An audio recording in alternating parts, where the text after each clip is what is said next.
Vishnu ശാലിനിയുടെ latest episode പ്രൊമോയിൽ തിരികെ റസാക്കിൻ്റെ അടുത്തെത്തുന്ന ശാലിനിയാണെങ്കിൽ ദേഷ്യപ്പെടുന്നുണ്ട്.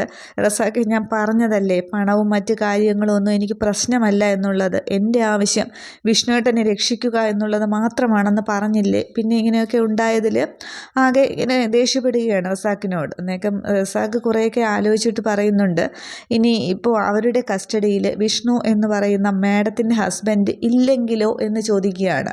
അവർ വെറുതെ വിലപേശുകയാണ് എന്ന് ഇങ്ങനെയാണെങ്കിലോ ഈ പൈസ അവർക്ക് കിട്ടുകയും ചെയ്തു, ഇനിയും കൊണ്ടുവരാൻ പറയുമ്പോൾ മാഡം വീണ്ടും കൊണ്ടു ചെല്ലുമല്ലോ ഹസ്ബൻഡിന് വേണ്ടിയിട്ട്. അപ്പോൾ അങ്ങനെ പറ്റിക്കപ്പെടുകയാണെങ്കിലോ എന്നുള്ള ആ ഒരു പോലീസ് ബുദ്ധിയിലെ ആ ഒരു സംശയം റസാഖാണെങ്കിൽ ശാലിനിയോട് പറയുന്നുണ്ട്. അന്നേരം ശാലിനി ഇങ്ങനെ ചിന്തിച്ച് നിൽക്കുകയാണ്.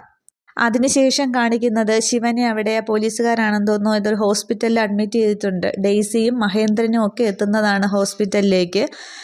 തുടർന്ന് അവർ പിന്നെ ശിവന് ബോധമൊക്കെ വീഴുന്നുണ്ട്. ശിവനെങ്ങനെ കണ്ണൊക്കെ തുറന്ന് എവിടെയാണെന്നുള്ളത് ഇങ്ങനെ നോക്കി കാണുന്നുണ്ട്. അന്നേരം ഡോക്ടറെ കാണാനായിട്ട് മഹേന്ദ്രൻ ചെല്ലുന്നുണ്ട്.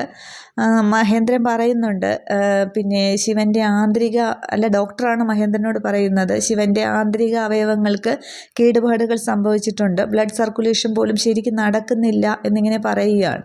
നേരം മഹേന്ദ്രൻ ഇങ്ങനെ ആകെ ടെൻഷനോടെ കേട്ടിരിക്കുന്നുണ്ട്. അപ്പോൾ ആൻ്റണിയും അവിടെ ഒരുപാട് ഉപദ്രവിച്ചില്ലേ ശിവനെ. അപ്പോൾ അങ്ങനെ ശിവൻ ഒരുപാട് അത് പറ്റിയിട്ടുണ്ട് ആരോഗ്യത്തിനൊക്കെ. അപ്പോൾ അതൊക്കെ ഇനി റിക്കവറായി വരുമ്പോൾ ഇനി എങ്ങനെയാകും എന്നുള്ളതാണ്. പക്ഷേ ഡെയ്സി ഇപ്പോൾ ഹോസ്പിറ്റലിലുണ്ട്. അപ്പോൾ ഇനി പക്ഷേ എൽസമ്മ അവിടെ ആൻ്റണിയൊക്കെ അറിയിക്കുമ്പോൾ ബാക്കി എന്താവും എന്നുള്ള നമുക്ക് എപ്പിസോഡ് വരുമ്പം കാണാം. Okay, thank you.